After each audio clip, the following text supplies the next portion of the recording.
बेयावनो जोंनि बे बनगावनि रायजो राजानिफ्राय एबा जोंनि नैबे खेराइ आफादनिफ्राय जोङो दिनैहाय बे मुलुगनां जोंहा आबहावा सान बे आबहावा सानखौ जोङो लोब्बा लाखिनानै बे जोंनि खेराइ थानसालिनि आफादनिफ्राय जोङो माने दिनैनि बे मुलुगनां सान बिफां गायनाय सानखौ जोङो फालिनो सानदों।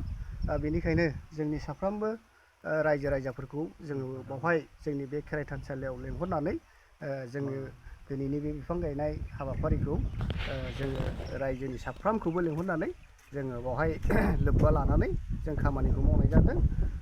आरो जोङो माने बे मुलुगनां बे बिफां गायनाय सानखौ जोङो जोंनि गामिनि न'खरखौहाय जों खावलायनाय जादों आरो दिनैनि सानजों आङो बेवहायनो खावलायनो सानदों।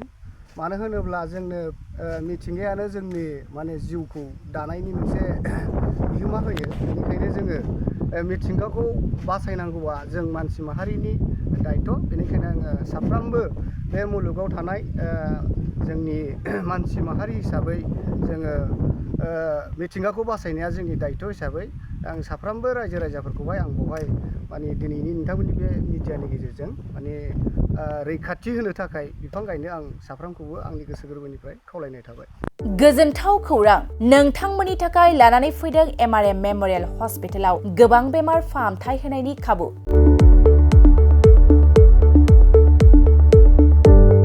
बेमारि सुबुंफोरनि थाखाय गोजोनथाव खौरां MRM मेम'रियेल हस्पिटालाव मोजां रोंगौथि गोनां डक्टरफोरजों बेमारि सुबुंफ्रा मोजां फाहामथाय लानो हानाय सुबिदाखौ लानानै फैबाय MRM मेम'रियेल हस्पिटाला।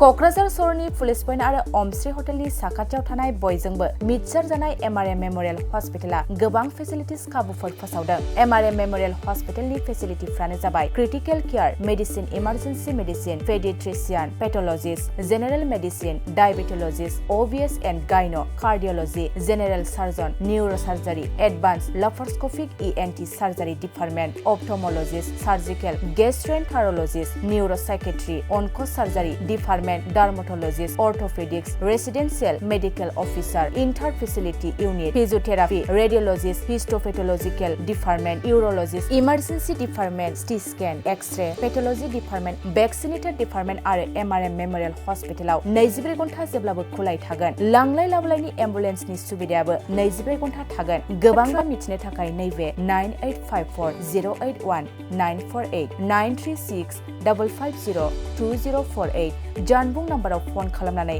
नोंथाङा मिथिनानै लानो हागोन।